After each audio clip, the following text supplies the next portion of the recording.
Mummy, ये कौन सा भजन है जो सब लोग गा रहे हैं कि धूमधाम से 8 डेज तक सिद्ध चक्र का पाठ कराओ? क्या है ये सिद्ध चक्र विधान? कौन है ये मैना सुंदरी जिनको इस पाठ से रिवॉर्ड मिला? अरे बेटा, सिद्ध चक्र विधान का मतलब है सिद्ध भगवान की स्पेशल पूजा, और इस स्पेशल पूजा को 8 डेज तक कंटिन्यूसली करते हैं। आपको पता है, एक प्रिंसेस थी जिनका नाम था मैना सुंदरी।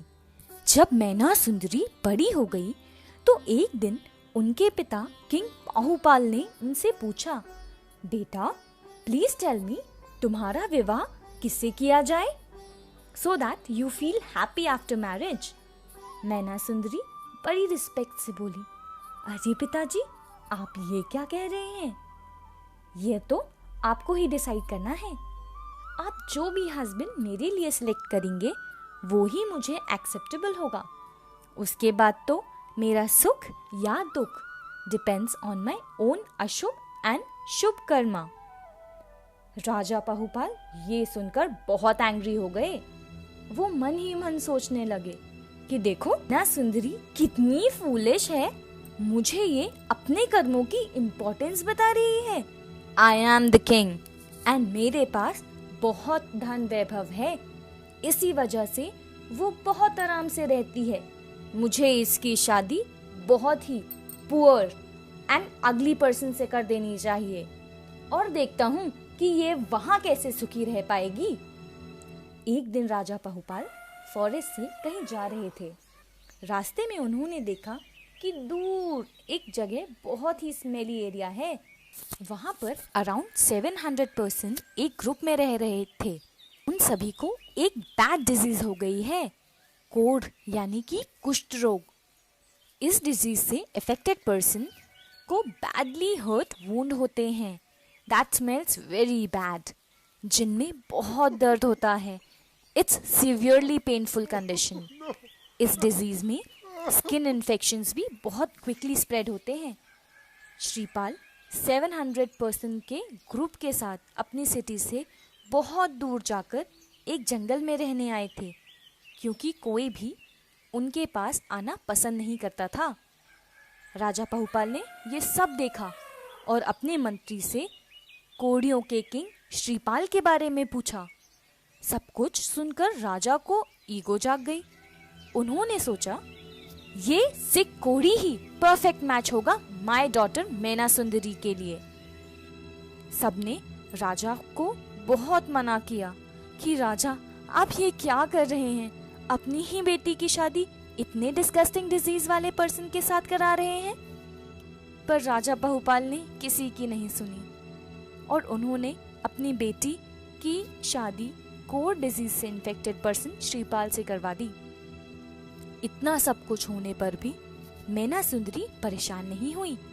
She kept calm and said, पिताजी, आपने जो भी मेरे लिए सिलेक्ट किया है वो अच्छा ही होगा।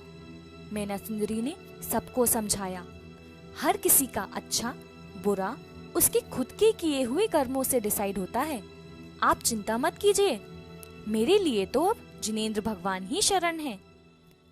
मैना सुंदरी बहुत kind, generous and devoted wife थी, and she used to respect her husband Shripal a lot। वो हर दिन बहुत ही भक्ति भाव से जिन मंदिर जाती, पूजा करती, स्वाध्याय, व्रत, उपवास करती थी। एक दिन मंदिर में मुनिराज आए हुए थे। उन दोनों ने मुनिराज को सादर नमोस्तु किया और उनसे बहुत रिस्पेक्टफुली पूछा, महाराज, हमारे बुरे कर्मों से मेरे हस्बैंड को कुष्ठ रोग हो गया है, कृपया करके हमें बताएं इसको कैसे ठीक करें। महाराज बोले कि ये सब तो हमारे अपने ही किए हुए अच्छे बुरे कर्मों का फल है, ये बुरा टाइम भी निकल जाएगा।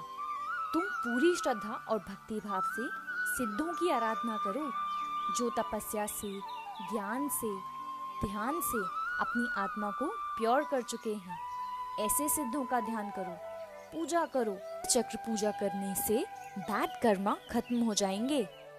मैना सुंदरी ने बहुत ही भक्ति भाव से पूरे 8 दिन तक सिद्ध चक्र विधान पूजन किया। हर दिन वो अपने हस्बैंड को गंधोदक लगाती थी। And you know what happened? Day by day जैसे जैसे मैना सुंदरी श्रीपाल को गंधोदक लगाती गई, वैसे वैसे उनकी बॉडी ठीक होती चली गई। और सिद्ध चक्र विधान के लास्ट डे मतलब 8th डे पर body became as shiny as gold. उनका सारा कोड खत्म हो गया।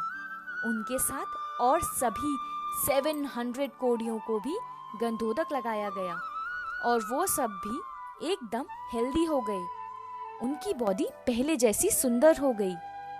बच्चों, अष्टानिका पर्व 1 साल में 3 बार आता है।